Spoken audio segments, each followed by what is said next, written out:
زقرم يوناتكي زقرم يوناتكي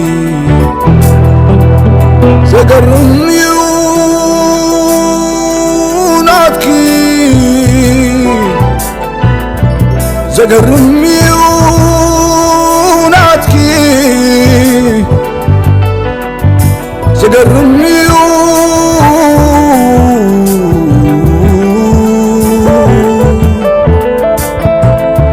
زقرم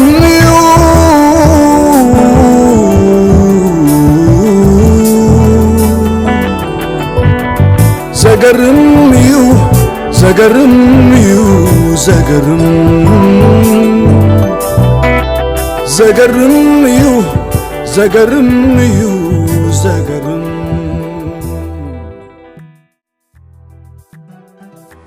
في البدء فلنضرب ضمير تحديدا على أرواح كل الشهداء الشعب الإريتري وزمرته ونضال الطويل.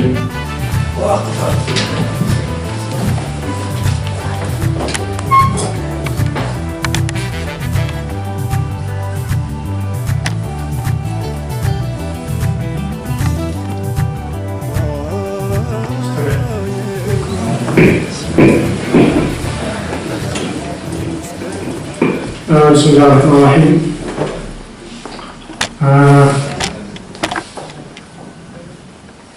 نعرض اليوم المناطق فيها تجسدت فيها كل عظمة النساء الإريتريات المناظرات التي وقفنا مع الزوج والأخ والأب من أجل استمرارية الحياة ومن أجل استمرارية القضايا ومن أجل أن ومن أجل أن يكون عونا للأسر بعد غياب الأزواج والأبناء والأحفاد أحيانا. في البدء يتفضل الأخ جمال فتوني رئيس المجلس الوطني الإريتري بالمملكة المتحدة في كلمة قصيرة لهذه المناسبة، فليتفضل أخ جمال.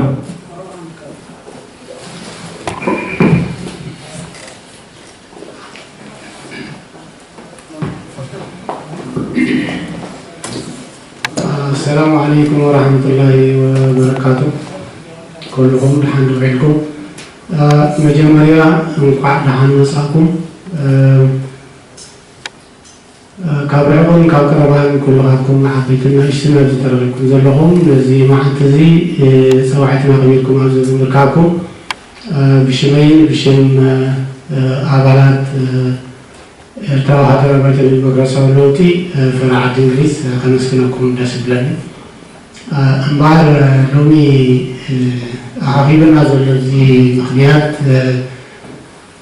مخنيات موت ولادتنا ولادت كله حزب إرترا بعد بيتون جمال الثورة حميد إدريس عواته رب يرحم الله كلهم موتنا بتأكيدنا زلنا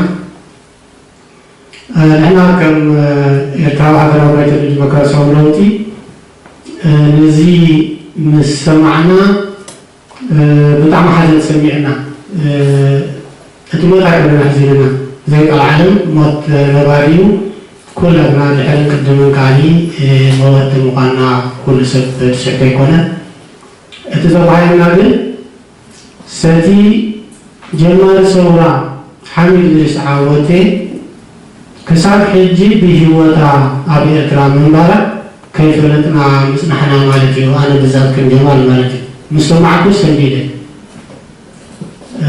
أبزغون لهم السنة زغون أخيوانا حميد إدريس عواته بتذكره أي حال فيه بتليت فتحي يقول ولا بتزولوا قلبات السرعة يقول حميد إدريس عواته بتذكره حال في فلتبي ناولدو أبنس وكف إرلبي أتراوي تصحيفو تسميل ديهاس السند ታሪክ ስለዝገደፈ ዝረሳዕ ኣይኮነን ሰበይቲ ግን ተረሲዓ እዚ ብጣዕሚ ይሕዝን በዚ ምክንያት እዚ ከም ኤርትራዊ ሃገራዊ ባይቶ ዲሞክራሲያዊ ለውጢ ብጣዕሚ ሓዘን ተሰሚዕና ንዓ ረቢዕ ሓመላ ንዓና ድማኒ ዓቕልን እንታይ ናህንብሎ ዓቕልን ሓድነትን ይሃብና ማለት ሓድነት ስለዘይብልና ኢና ከዓ ንዝመድኹም ክዝክር ዘይከኣልና ሎ ብሓደ ጥምረት ንኸይድ ጌርና ተንኸውን ሎ ኩላና ሓምበለይቲ ፍትሒ ንፍትሒ ቃልሲ እንተንነብር ህላውነት ናይዛ ሰበይቲ እዚኣ ምስ ፈለጥና እሞ መነባብራ ኩነታ ዓራሪ ኣለኻ ምስ ፈተና ንሳ ይኮነትን ካልእ ወፅእን መነባብሩን ይጣጣሕና ኣሎ ስለዚ በዚ ምክንያት እዚ ከም ኤርትራዊ ሃገራዊ ባይቶ ዲሞክራሲያዊ ለውጢ ኣብ ቅድሚ ህዝቢ ሓዘንና ንገልፅ ብጣዕሚ ጉሂና እየ ዝብል እና ሊላሂ ወኢና ኢለይሂ ራጅዑን ረቢ ይርሐመላ ነቶም ዘለና ድማኒ ሲኒትን ውፋቅን ይሃበና ነቲ ዘሎ ፀገማትና ክንፈትሕ ኢለ በዚ ሕፅር ኣቢለ ክገልፆ መሪፅ ኣለኹ ምናልባት እቲ ግዜ እውን ስለዘይኣክለና ብዙሓት ካልኦት ብኣካል ብሂወቶም ኣፍቃሲ ዝነበሩ ዕላይን ተጋደልትን ካልኦት ሰባት ስለ ዘለዉ ብዝያዳ ናታ ባዮግራፊ ክገልፅ ዝኽእል እንተዳሃልዩ ሞርፀን መልካም ናብዚ መድረክ ክንብል ኢና ማለት እዩ ስለዚ ሕፅር ኣቢሉ ድጅተመድ ብዓረብ ክገልፆ እዩ ወሰላሙ ዓለይኩም ወረሕመቱላሂ ወበረካቱ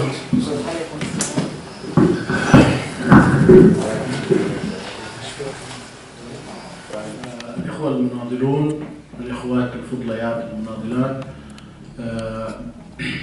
مع حفظ الألقاب والمقامات السامية مساء الخير.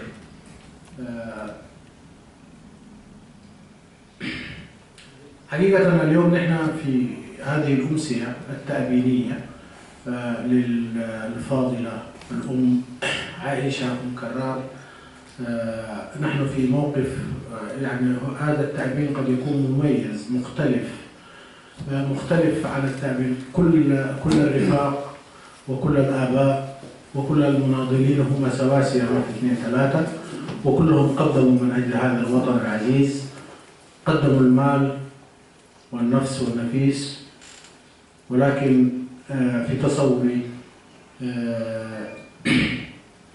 أن هذه الأمسية الشيء المميز فيها أننا أمام قامة مختلفة في عطائها وفي تضحياتها. أنا حنتناول نقاط صغيرة ربما تتم إضاءتها من خلال المتداخلين أو المتحدثين القادمين إن شاء الله. السيدة عائشة عثمان إدريس وهي أرملة الراحل القائد حامد إدريس عواتب مفجر الثورة الإريترية المسلحة بقيادة جبهة التحرير الإريترية في العام 61 كما هو معلوم للجميع. هذه المرأة ما يميزها عن بقية الأمهات أنها كابدت العناء الكثير. يعني زي ما أنتم عارفين بعد ما القائد عواتب أطلق الشرارة الأولى السوريين جو القرية وأخذوها هي وأبنائها عندها بنت وولد والثالثة حامل بها يعني شالوها ودخلوها في السجن في تسنين لمدة شهرين وكانت هي في الشهور الأخيرة من الحمل بابنتها الثالثة وكان أبنائها الصغار آمنة وكرار كانوا يلعبون في زنزانة المحتل في تسنين فتخيلوا معي هذا الموقف وهذه المعاناة لامرأة حبلى ومعها طفلين صغار جراهم معها وبعد تدخلات حصلت هنا وهناك وتدخل الشهم الناظر كبرو أحد الإدارات الأهلية في المنطقة تحت القاش بضمان منه أخذت الشهرين الباقيات من العقوبة في منزل الناظر كبرو ووضعت ابنتها هنا. لم تكتفي المحكمة بذلك أنا أتكلم عن على صعيد المرأة نفسها يعني. لم تكتفي بذلك، بل أصدرت المحكمة الإثيوبية قرارا بمصادرة كل أملاك وممتلكات القائد عوادي، لتصبح الأسرة بدل ما كانت أسرة ميسورة الحال في ذلك الوقت، أو يعني في المستوى المعيشي على مستوى الحالة اللي كانت موجودة في ذلك الزمن، لتفقر في ليلة وضحاها بكل ممتلكات عوادي، الأراضي الزراعية، المواشي، الممتلكات، الوثائق، أي شيء كان موجود يمتلكه القائد عوادي كله صادرته الحكومة الإثيوبية. وما يحزن له أن المواشي الأنعام بتاعت القائد عوادي تم عرضها في الدباباي في أسمرة، وتم دقوا لها جرس زي ما يقولوا يعني، واتباعت هناك، وأصبحت هذه الأسرة في رحمة الله وفي رحمة من يعيلها من الأفراد من الأسرة، من المقربين من الأسرة وغيرهم من الذين يمدون لها بالعون، بعد أن كانت أسرة في وضعها المعيشي ميسورة إلى حد ما. تحملت المناضلة والأم عائشة شظف العيش ومعاناة غياب الزوج لتتحمل هي وتكون مسؤولية مباشرة من تربية أبنائها الثلاث كأم وأب. وكما هو معلوم بعد ذلك وبفترة قصيرة أيضا، بعد أكثر من 4-5 بعد تقريبا في بداية السبعينيات، برضو فارقها ابنها، لأن الثورة الإريترية في ذلك الوقت جبهة التحرير الإريترية أخذته في منحة دراسية، فكانت برضو هي مع فقد الأب، صحيح فقد الابن لأنه الابن بعيد منها مغترب في دراسة يعني برا، وده برضو حالة من الشجن وحالة من الحنين لذلك الطفل الذي ربته هي في مقام الأب والأم. وكانت في قريتها في قرصة لم تبارح هذه الأرض التي أحبتها والتي فجر من أجلها القائد الشهيد البطل حامد ريس عوادي الثورة المسلحة من أجل الانحقاق من الاستعمار الإثيوبي. ما ذكره الأخ جمال فيما يتعلق بأن هذه المرأة كانت يعني عانت، وأنها يعني كانت في المؤاساة الحقيقية اللي احنا كلنا عشناها، يعني أسر المقاتلين والشهداء بشكلها العام تمثل وتجسد في المعاناة الحقيقية اللي هسه اللي ذكرها أخونا جمال فيما يتعلق بالأم الفاضلة أم كرار. حتى في أحد الدولة الإريترية بعيدا عن الخلافات السياسية وبعيدا عن المماحكات وبعيدا عن كل ذلك، هذه المرأة الآن وريت الثرى في قريتها، وريت الثرى في نفس القرية التي تركها بها القائد عوادي. لم تقدم لها الدولة يد العون ولم تكرمها ولم تكافئها، بل للأسف الشديد نفس الموقع، ودي حقيقة أنا شفتها بعيني يعني بصراحة باسم، نفس الموقع اللي اتباعت فيه مواشي عوادي أصبحت مواقع للاحتفالات والمهرجانات والبهج. فهي فعلا تعكس معاناة لشعب ناضل وضحى كل هذه الفترة النضالية من أجل الانحقاق، ولم تكرم أو ولم تشار، حتى لم تشير إلى، حتى في أذكر في فترة من الفترات على ما أذكر في بداية الألفية الثانية التلفزيون الإريتري السلطة الحاكمة أو النظام الموجود في أسمرة، التلفزيون الإريتري كان ماري الكاميرا مرة مع الجيش ولا مع يعني كانت في فعالية محددة في المنطقة بتاعت قلوي، وبالصدفة قالوا هم بنفسهم قالوا نحن بالصدفة اكتشفنا أسرة القائد عوادي، أسرة عوادي موجودة هنا، وعملوا معها انترفيو يعني بشكل يعني خجول جدا، وحتى المذيع بيتكلم ويقول والله نحن بالصدفة كنا ماشيين وقالوا لنا دي بيت عوادي ودخلنا يعني، وبعد ذاك لما عرفنا قلنا نعمل معها مقابلة. هذا شيء فعلا يعني مخجل، والشيء فعلا يوري انه نحن كمجتمع اريتري وكثورة اريترية وكمناضلين وكأبناء لهذا الشعب يعني كم من المعاناة وكم من الجور والظلم وقع على هذا الشعب انعكس في شخصية هذه المناضلة أم كرار من عام 1961 إلى أن انتقلت إلى الرفيق العالي. الأعلى. ها هي كانت الأم عايشة في صدر، عايشة في الضيق وفي حالة من النكران الجميل. وأنا ما حقدر أقول أكثر من ذلك، كما هو معلوم يعني دور القائد عواطة طبعا أنا ما حتناوله وما حدخل فيه، لكن تجسدت، أنا أقول هذه الأمة الإريترية تجسدت. وأنا الآن سعيد حقيقة في هذه الأمسية بالرغم من كل الحزن الذي انتابني، سعيد بوجود الأخوات الفضليات اللاتي شاركنا هذه الأمسية التأبينية، لأنها فعلا تعكس المعدن النسائي الأصيل، تعكس أنه فعلا الأمة الإريترية بخير. السلام عليكم، أسعد مساءكم. بسم الله الرحمن الرحيم. كل نفس ذائقة الموت، يبقى وجه ربك ذو الجلال والإكرام.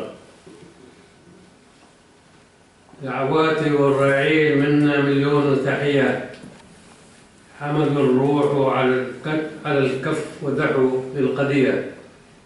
في أداء بدء التاريخ حملوا البندقية، حق شعبي يتحدى يتمسك بالهوية.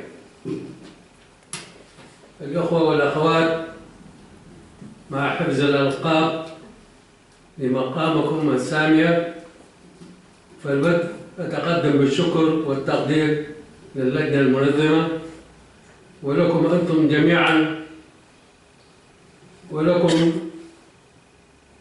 أنتم جميعا، لتلبيتكم الدعوة وتكبدكم المشاق للحضور. تناقلت الأخبار من أرض الوطن الحبيب رحيل السيدة الوفية المناضلة عائشة عثمان إدريس، أرملة الشهيد البطل القائد الرمز حامد إدريس عواتي في 30 من يونيو الماضي. السيدة الفاضلة رفيقة القائد عواتي التي تحملت كل أصناف الظلم والقهر في سجون الاحتلال الإثيوبي، وهي أم لطفلين والثالث حبلى به. ودعا الاستعمار الإثيوبي في السجن في ذلك الوقت، وكانت في الشهور الأخيرة من الحمل. والقريب في الأمر حتى في عهد الدولة الإريترية كان نسيبها الإهمال. كانت تعيش في قريتها التي أحبتها حتى آخر يوم من عمرها رحمها الله تعالى. أسرة القائد حامد إدريس عواتي مكونة من أبنائها آمنة وكرار ومريم على التوالي، وكانت من الأسر الميسرة الحال في ذلك الوقت بمعايير ذلك الزمن. قبل خروج القائد عواتي لتفجير الثورة المسلحة بقيادة جبهة التحرير الإريترية، حيث كان يعمل الأب الأسرة في الزراعة والرعي، وكان يمتلك قطيع مقدر من المواشي والأغنام والإبل، إلى أن ترك كل ذلك مناضلا من أجل الحق الإريتري. أصدرت محكمة الاحتلال القاسم قرارا بمصادرة كل أملاك لتباع في مزاد علني في أسمرة. لم تكافئ الثورة الإريترية بعد التحرير هذه الأسرة التي أفقرت، حيث ما زالت تعيش في قرصة، حيث لا وجود الخدمات والرعاية الصحية. ألم يكن ذلك جرما بينا في حق من قدم نفسه رخيصة من أجل الوطن الإرثي وشعبه؟ كم من الجيل الجديد يعلم عن مكان تواجد أسرة القائد حامد إدريس عواتي، وما هو دورهم في الاهتمام بأسر المناضلين الأوائل رعيل الثورة وكل الأسر الرعيل رفاق عواتي الذين يعانون الأمرين في خيام البؤوس في المعسكرات ومجاهل الهجرة واللجوء. التعازي القلبية للدكتور كرار حامد عواتي وبقية أفراد الأسرة الكريمة، الله يرحمها ويغفر لها، وشكرا.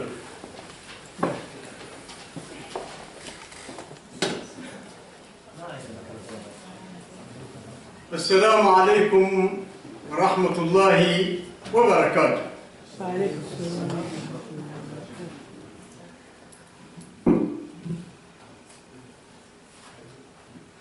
كم دقيقة عندي؟ كم؟ ثلاثة من عند اللجنة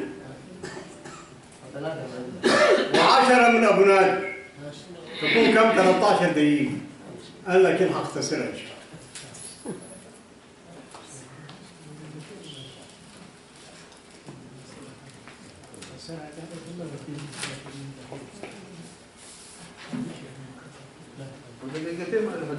بس يا ولد، اخواني واخواتي، السلام عليكم ورحمة الله وبركاته. طبعا عزة الأوطان لا شك أنه هي أهم حاجة اللي الناس ضحت من أجلها، وأي حاجة ممكن تلاقيها بأي شكل كان، لا شك يعني إن فاقد اللؤلؤ والمرجان فليعوضه من أعماق البحار، ومن فقد سوار ذهب فليقربل الرمال في الوديان والجبال، ومن فقد صديقا حميما سيجد العوض عاجلا إذ لم يكن عاجلا من خيرة الرجال، ومن فقد قرينة الحياة فبنات حواء يرحمن بمن يليق لهن بالحلال، ومن فقد شقيقا فمن مكارم الأخلاق يجتبيه أخا لم يلداه له والداه، ومن فقد والداه بالصبر والسلوان يعززه الرحمن بالتقى والإيمان، ومن فقد ضناه فالرزاق الوهاب باسط رزقه في الأرحام من ذكور وأناس، ومن فقد وطنا ومن فقد هوية ومن فقد العزة والكرامة فلا عوضا يداني وطنا لا مالا ولا بدنا، ولا حياة تطاق دون وطنا توليه ولا يبالي المرء حين يقدم حياته فداء تتعالى تقاليد الأمهات فخرا واعتزازا بالشهداء، وليبقى الوطن حيا عزيزا في الوجدان يعيش مرفوع الهامة بين الأمم تتوارثه الأجيال، يبنوه بنوه بالعلم والإيمان نحو الازدهار، فوقفة إجلال وإكبار وعرفان لشهدائنا الأبرار، وتحية لجرحى التحرير وثوارنا الأمجاد، ولنحمي الرعيل من قدر الزمان، ولنحمي الرعيل من قدر الزمان. دي يا أيام المجد عودي، يا أيام المجد عودي لتضيء لنا الديار، افتقدنا العزة والكرامة وأصبحت دنيانا ظلام والديار أوكارا، فالحياة دون عزة لا تطار حيث لا لها من طعم ولا لنا في ذلك من خيار، صبرنا حتى نفذ الصبر عن صبرنا مستنفرا حيث طال الانتظار، أيام تلتها أيام صيف مضى وحلت شتاء لا ندري ليلا ولا نهار، غابت عنا شمس العزة ولم تشرق، وحالت بيننا جبال وبحار، فيا أيام المجد عودي لتضيء لنا الديار، يتساءلون الأحبة الكرام من أخوة وأخوات وجيران أين الوجهاء الكرام، ولما اجتاح الظلام، أشحت المروءة أم حل الهجران؟ أين الأكابرة الأمجاد؟ ولما هذا الطغيان؟ أذابت الهيبة أم خف الميزان؟ لقد كفى يا هذا حاشا وكلا، ولا هذا ولا ذاك، بل بالضرورة أحكام، فحكم الحكيم لا فيه لاغية ولا اعتراض، بل يقابله التسليم والثناء والاستسلام.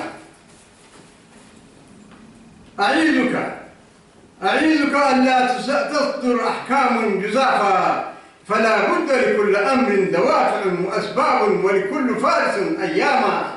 ومن صفات المؤمن التحلي بالصبر، فإن الصبر ثبات وعزم وعتاد لذوي الإيمان. فبالصبر تبلغ ما تريد، وبالتقوى يلين لك الحديد. وإن التقوى وقاء يغيك عن غدر الزمان. فيا أيام المجد عودي لتضيء لنا الديار. لا شك أن حال الدنيا دوار متداول، يوم لك ويوم عليك، لا يدوم حال على الدوام. فدوام الحال من المحال، ولا يبقى سوى صالح الأعمال. وعن قريب سيطل شفق الفجر، وينقشع الظلام.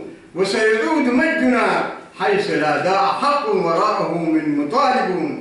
وسوف نستقبله بحفاوة حين يشرقنا بدر التمام. فلا حياة دون أمل، ولا أمل دون عمل. ويقينا لا يصلح عملا حتى تصلح النيات على الدوام. وقطعا سنطفي ونخمد شنار الأشواق الجمة بطهارة القلوب السمحة، وبحور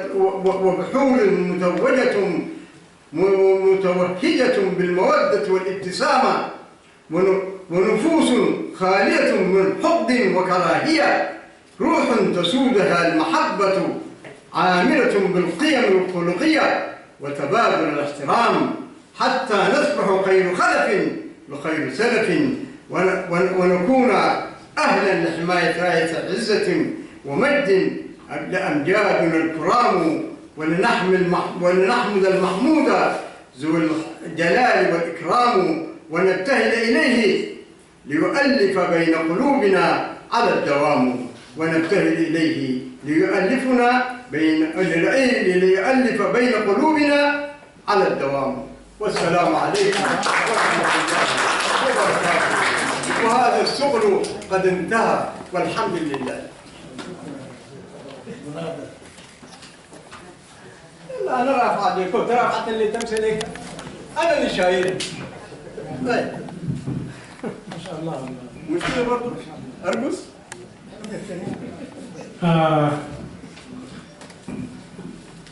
كل الغيوم الحبلى غادرتنا، فماذا يرتجى من بياض الكفن؟ العير سارت دون رسن، والوجه يحن لملامحه، وخارطة تحتوينا كوطن. الوقت الآن للشعر مع الشاعر الطاهر كرار، وله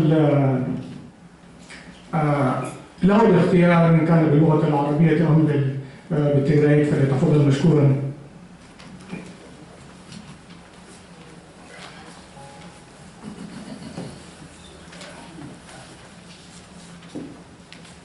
السلام عليكم ورحمة الله وبركاته. أولا نترحم على روح الوالدة عائشة زوجة الفقيد والشهيد حامد إدريس عواتي، ونبعث تعازينا لأسرة المهندس كرار عواتي وإخوته. الدكتور كرار عواتي وأسرته. أنا حأبدأ بكلمات للفقيد وشاعر القطرين أبونا وشيخنا وأستاذنا محمد عثمان كجران. يا رفاق الأمنيات الخالدة، يا رفاق الأمنيات الخالدة، قد رضعنا ثدي أم واحدة، لم تمشون على ضرب الهوى في مياه النعرات الراكدة؟ عنصريات الدجى نرفضها في ندالات الكفاح الرائدة. لن يخيف الباطل الزائف شعبا سار في درب الشعوب الماردة. فدعوا الفرقة فالويل لنا إن تفرقنا ظلالا شاردة. وحدوا الثورة، وحدوا الثورة، لا تلقوا بنا في جحيم الرقبات الفاسدة. وجهوا أسلحة الحرب إلى من يخالون شعوب بائدة. وحدوا الساحة في درب الفدا تحت رايات الجموع القائدة.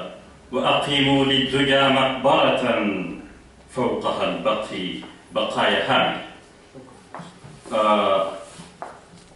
أنا ما دعيت يمكن من فترة فما كتبت حاجة جديدة عن المناسبة، لكن في قصيدة بالتقريب ممكن أسمعكم لها. القصيدة بتقول: خضرا حبر كرم دم الكينا، خضرا حبر كرم دم الكينا، بلينا عندي واسمعينا. خضرا حبر كرم دم الكينا، بلينا عندي وادفع عقدينا. بكل وقت سمت قدامعينا، أربحت حديتنا وبالسينا. حيا كل وقت حنا سنن تأمرينا، حيا كل وقت حنا سنن تأمرينا. ولاد فراس حنا من تحبرينا، ولاد حيوت بلي وداركينا. وإياد صورت أبلا قسينا. تاريخ تتقربا سنن فتيا، نحلية ديمة وإنسانكية. سموي كل ديب من حمية، مروات ولا خطر دور كان بكية. موديت جبهة ومحبعت، موديت جبهة ومحبعت. شوكت أباي على مثل لبعت، جهراي بوحت انتي مثل سبعت. وهمام سقاط صابر قبل دبعت. حقوك الأقدام عسر أكان كفلا، يتكلل تيشو حبر ميدول تعقلا. من نفاقر الأقول الدهر ولا توكلا، من عدالة من ريمنا لعوتين السقالة. مثلنا ولاد اللي تاريخ الغروب، كم حالفنا با كما أكي مثل حروب. أديني أكل الشيبة من دمرة وحروب، وبرد سنادي كافل ريم لبا وقروب. أباي قلي من لمم آتيناه بإيدينا، إسات شفر هم من نلالة الإفنجينا. ياتممنا مرادنا وشطوق اللي تعدينا، دم ولاد حسبه واسمونا هلينا. يمسلونا حوانيا مقلسا كوبا قافل، عم الردئي قبيلنا يتركبت كنافل. ملأ من كتبكم لتاريخنا لحافل، وديب خدرح الفن عليك بالودي كافل. وبكم انشان ولاد عجل والغايس، ولاد بركة وعن سبا، ولاد سخسن وحايس، ولاد أيح بحر من تسدوم لقايس. مسلكم لبانا مقرح ومات ولا مقايس. حيات حامد أواتي ثابت حريق بلا، حيات حامد أواتي ثابت حريق بلا. تعرف يكون كود قطين ندد ملا. يلا أواتي وحسب سيد صالح وانقلا. ميت النتفناتي قل أمر الأسالة، ميت النتفلاتي قل أمر الأسالة.